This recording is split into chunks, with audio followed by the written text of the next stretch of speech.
नमस्कार, आप देख रहे हैं न्यूज इंडिया। मैं हूं आपके साथ पूजा मोहन पांडे। बुलेटिन की शुरुआत के साथ आपको बताते हैं, देखिए इस खास प्रस्तुति में हम जिक्र दिन भर की उन तमाम 3 से 4 बड़ी घटनाओं का करते हैं जिनका सीधा सरोकार आपसे है या मौजूदा राजनीतिक परिदृश्य से। तो इसमें सबसे पहले बात कांग्रेस की करेंगे, क्योंकि लगातार होती कांग्रेस की हार और घटते जनादेश के बाद लगता है कि अब कांग्रेस एक्टिव मोड में आ चुकी है और इस वक्त कांग्रेस प्रधानमंत्री नरेंद्र मोदी के गढ़ गुजरात में महामंथन कर रही है। राहुल गांधी ने पिछले साल जुलाई में लोकसभा में कहा था, आप लिखकर ले लो, आपको हम गुजरात में हराने जा रहे हैं। मौका था लोकसभा में नरेंद्र मोदी सरकार के विश्वास प्रस्ताव पर बहस का। लोकसभा में नेता प्रतिपक्ष के रूप में यह राहुल गांधी का संसद में पहला भाषण था। उन्होंने यही बात संसद सत्र के बाद अपने गुजरात दौरे में भी दोहराई थी।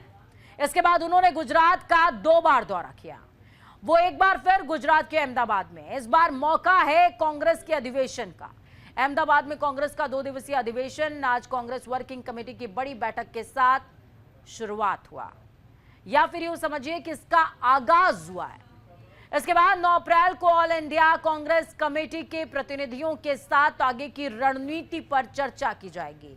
लेकिन आज इसकी शुरुआत कांग्रेस अध्यक्ष मल्लिकार्जुन खड़गे, सोनिया गांधी, राहुल गांधी ने सरदार पटेल को नमन के साथ किया और सरदार पटेल को लेकर फिर से आरएसएस और बीजेपी पर प्रहार करते, निशाना साधते नजर आए। कांग्रेस अधिवेशन में खड़गे ने क्या कुछ कहा है वो आपको सुनवाते हैं। माफ कीजिएगा, ग्राफिक्स के जरिए आपको बता रहे हैं। खड़गे ने कहा है कि पिछले कई सालों से राष्ट्रीय नायकों को लेकर के षड्यंत्र चलाया जा रहा है। उन्होंने कहा कि बीजेपी सरदार पटेल और पंडित नेहरू के संबंधों को साजिशन ऐसा दिखाना चाहती है जैसे दोनों नायक एक दूसरे के खिलाफ खड़े थे। कांग्रेस अध्यक्ष ने आगे कहा कि आरएसएस के खिलाफ थी सरदार पटेल की विचारधारा। सरदार पटेल ने आरएसएस पर बैन लगा दिया था, लेकिन हंसी आती है कि आज आरएसएस और बीजेपी सरदार पटेल की विरासत पर दावा कर रहे हैं।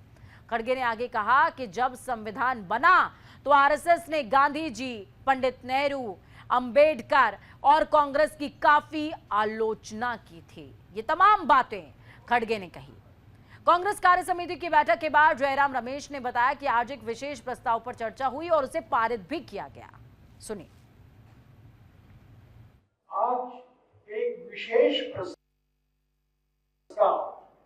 सरदार वल्लभ भाई पटेल को लेकर उस पर चर्चा हुई और वो पारित हुआ और उसकी कॉपी अभी आपको 1-2 मिनट में मिल जाएगा। इसके अलावा कल जो 2 प्रस्ताव पर चर्चा होने वाले हैं, एक राष्ट्रीय मुद्दों पर और दूसरा गुजरात को लेकर जो राजनीतिक स्थिति है उस विषय पर एक प्रस्ताव, दोनों प्रस्तावों पर यहाँ चर्चा हुई, वो पारित भी हुआ और कल उस पर विस्तार से एआईसीसी में बहस होगी और उसके बाद वो भी पारित होगा।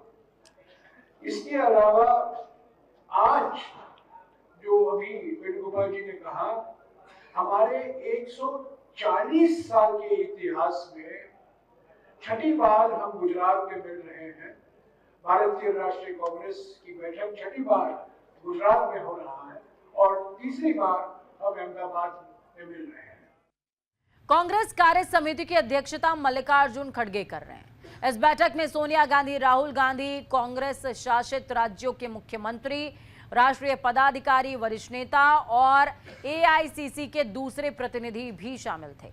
कांग्रेस सांसद गौरव गोगोई और पूर्व केंद्रीय मंत्री सचिन पायलट भी गुजरात में परिवर्तन का वचन देते हुए बीजेपी पर जोरदार प्रहार करते नजर आए।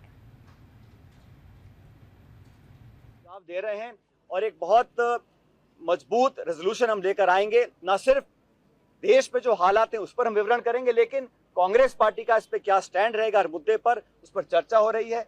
मैं मानता हूं कि गुजरात से, यहाँ पर ये बात मुझे स्वीकार करने में कोई संकोच नहीं है कि गुजरात में पिछले समय जो चुनाव हुए हम जीत नहीं पाए, लेकिन कांग्रेस की जड़ें गुजरात में बहुत मजबूत, बहुत गहरी हैं। उन तमाम मतदाताओं को अपने से जोड़ने का काम हमको करना पड़ेगा और इस अधिवेशन से उस प्रयास को और मजबूती मिलेगी, ऐसा मैं मानता हूं। कुछ दिनों पीछे चलिए, पिछले महीने का जिक्र करते हैं। इससे पहले राहुल गांधी ने 7 मार्च को गुजरात का दौरा किया था। इस दौरे में राहुल कह चुके हैं कि कांग्रेस मोदी और बीजेपी को गुजरात में उखाड़ फेंकेगी, लेकिन तब उन्होंने ये भी माना था कि हमारे आधे से ज्यादा कार्यकर्ता बीजेपी से मिले हुए हैं। उन्होंने कहा कि स्लीपर सेल हैं बीजेपी के हमारी पार्टी में। तब राहुल गांधी ने क्या कुछ कहा था वो भी आपको सुनना चाहिए, क्योंकि कनेक्शन तो है लोकसभा से लेकर गुजरात तक बहुत सारा। अभी यहां पे बैठे हुए हैं सब लोग, मगर 2 टाइप के हैं।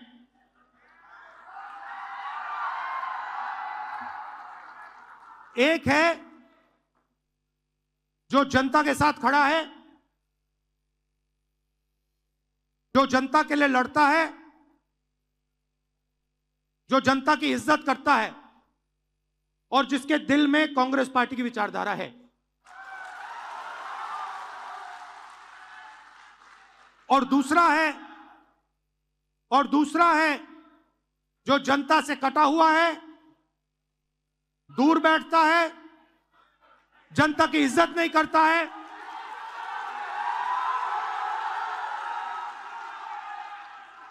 और उसमें से आधे बीजेपी से मिले हैं।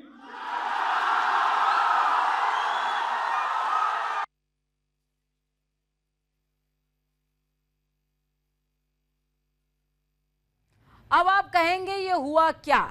असल में साल 2022 के गुजरात चुनाव में कांग्रेस को करारी हार मिली थी। हालांकि इसके बाद कांग्रेस को 2024 के लोकसभा चुनाव में थोड़ा हौसला मिला और कांग्रेस 99 सीट जीतने में ऑल ओवर इंडिया कामयाब रही।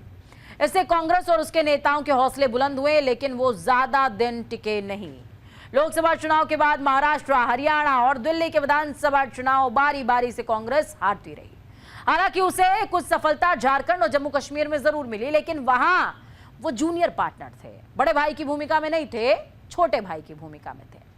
अब कांग्रेस अपने खोए जनाधार को तलाशने में जुटी हुई है और इसकी शुरुआत वो गुजरात से करना चाहती है। तो वहीं गुजरात जो कभी कांग्रेस का अभेद्य किला माना जाता था, लेकिन अब गुजरात बीजेपी का अभेद्य किला या यूं समझिए कि गढ़ बन गया है।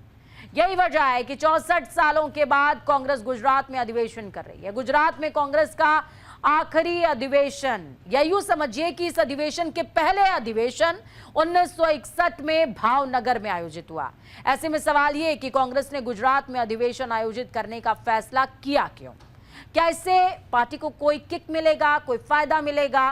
तो वो भी आपको ग्राफिक्स के जरिए बताते हैं। गुजरात में अगला विधानसभा चुनाव अभी दूर है, 2027 में होना है। उसकी तैयारी कांग्रेस ने अभी से शुरू कर दिया है, क्योंकि चैलेंज है, ओपन चैलेंज लोकसभा के अंदर किया है। गुजरात में हो रहा कांग्रेस का अधिवेशन उसके उसी तैयारी का हिस्सा है। यही यूं समझिए कि उस तैयारी का रिजल्ट जैसा है। नरेंद्र मोदी ने गुजरात में मुख्यमंत्री रहते हुए जो काम किए उसे बीजेपी विकास के गुजरात मॉडल के तौर पर पेश करती आई है। हर चुनाव में बीजेपी का ये मॉडल मुख्य मुद्दा होता है, लेकिन बीजेपी के गुजरात मॉडल को उसे अपने ही यूपी मॉडल से चुनौती मिलने लगी है। ऐसे में कांग्रेस को अब गुजरात में उम्मीद नजर आने लगी है। उसे लगने लगा है कि बीजेपी को गुजरात में हराया जा सकता है, और यही वजह है कि कांग्रेस ने 64 साल बाद गुजरात में अधिवेशन के लिए गुजरात को चुना है। हालांकि कांग्रेस को गुजरात में बीजेपी को हराने के लिए अभी काफी दम भरना होगा, काम करना होगा। इसके लिए जरूरी है कि राज्य में कांग्रेस का अपना संगठन हो, अपनी जड़ें हो, अपना पेड़ हो, अपने नेता और कार्यकर्ता हो जो लोगों से खुद को कनेक्ट कर पाए। कांग्रेस के पास अभी करीबन 2 साल का वक्त है। ऐसे में अगर वो जनता से जुड़ने वाले नेता और कार्यकर्ता तैयार कर लेती है तो बीजेपी को हराने का सपना पूरा जरूर कर सकती है।